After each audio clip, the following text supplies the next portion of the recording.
Si vous êtes nouveau sur la chaîne, n'oubliez pas de vous abonner et de liker la vidéo. On commence. Battu à désormais 2 reprises en autant de combats pour le titre, Cyril Gane n'aura sans doute pas droit à une 3e chance dans l'immédiat. En attendant, l'identité de son futur adversaire reste inconnue, mais semble malgré tout se confirmer.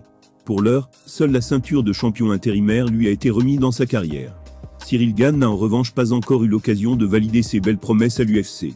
Battu tour à tour par Francis Ngannou et John Jones, le Français voit toujours le trône des poids lourds lui échapper.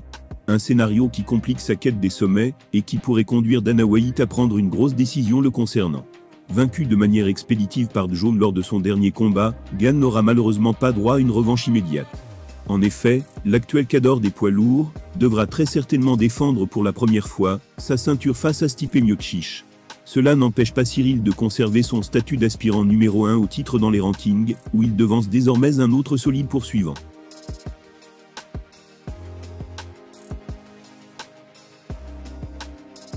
Après sa victoire par TKO sur Curtis Blade, Sergey Pavlovich est désormais classé 2e dans la division des poids lourds.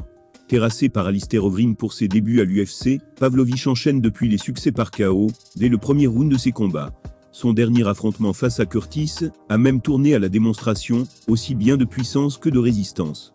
À ce titre, il paraît logique qu'il talonne désormais Gane dans le classement des moins de 120 kg. Catégorie où il compte bien poursuivre son ascension éclair. En effet, dans sa conférence de presse post-victoire, le Russe ne s'est pas privé de réclamer un combat pour la ceinture.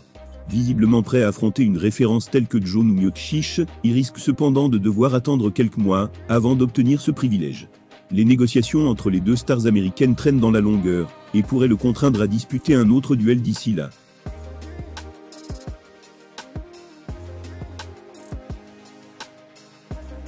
De ce fait, une confrontation avec Gane fait pleinement sens, que ce soit d'un point de vue sportif et temporel.